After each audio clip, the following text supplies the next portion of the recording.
Hey everybody, it's Jason Blaha here, and it's time for part 4 of the Monday Q&A, so let's get to it.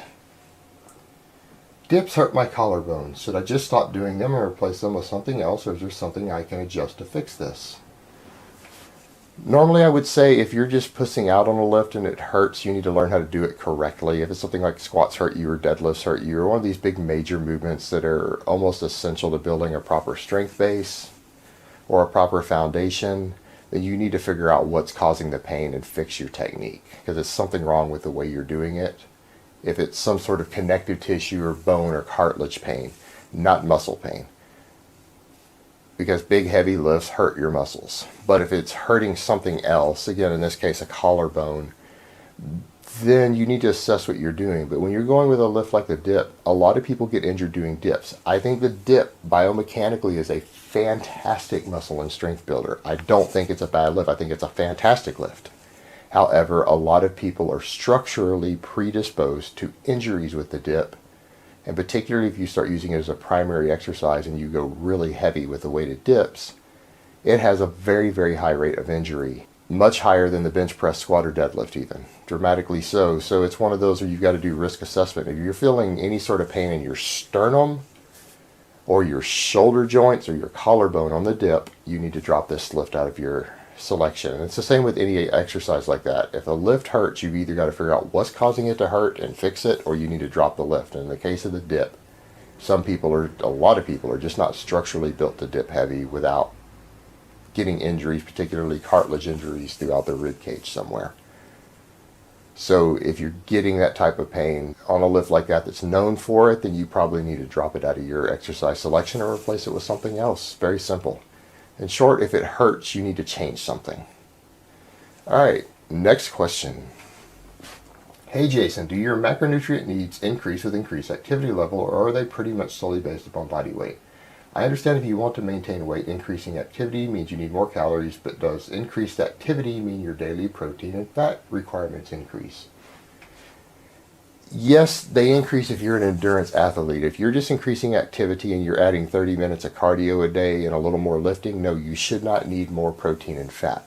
But even then, the protein intakes that people in the bodybuilding world often throw around and that the supplement industry has helped prop up are actually intakes that are still higher than most extreme endurance athletes would need. So if someone's already eating 200 grams of protein, there's almost nothing that you could do activity-wise to make you need more than that. Now, you might need more than that if you're in an extreme deficit cutting to maintain muscle mass, but we're talking about basic gains here.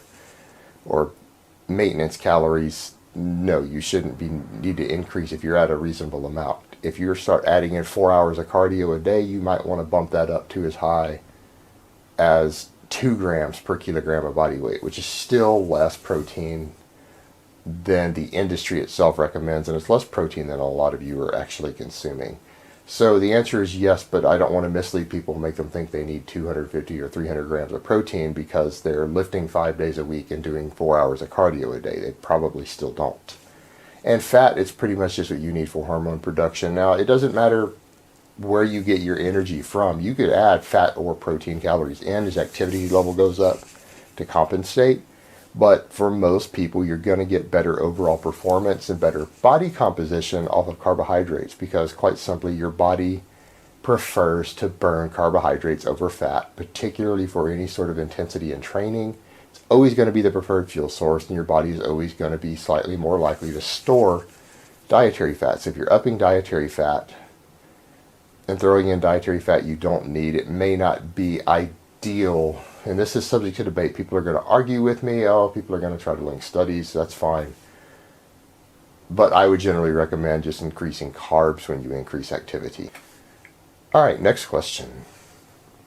Hey Jason, possibly a stupid question, but when you lift at an intensity that requires long rest periods, 3+ minutes, what do you do during those breaks? Is it just mentally preparing for the next set, or is there something more productive I could be doing with that time?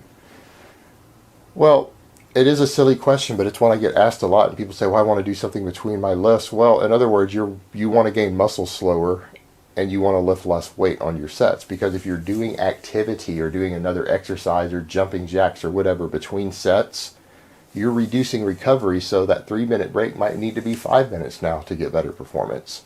You have to rest so that you can repeat performance with heavy workloads on later sets. And if you're doing other stuff in between, you're slowing down the recovery. It's actually physical. The recovery is needed for your body to restore energy, restore balance, get your heart rate back down, things like that, so you can lift heavy again.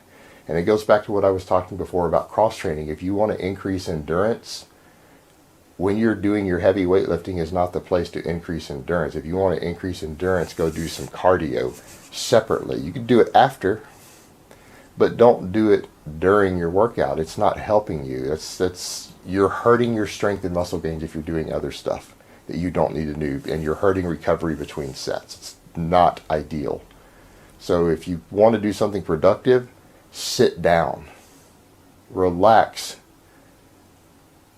unwind more between sets, get as relaxed as possible so that you recover more quickly if you want to be able to do something again sooner. Don't do other activity. Save your endurance work for endurance training. Keep your strength and your hypertrophy work in the weight room and your endurance work separate. It'll work better for you in the long run. Alright guys, so that's really all I have to say on that today. I hope it has been informative, and I will talk to you guys next time in part 5.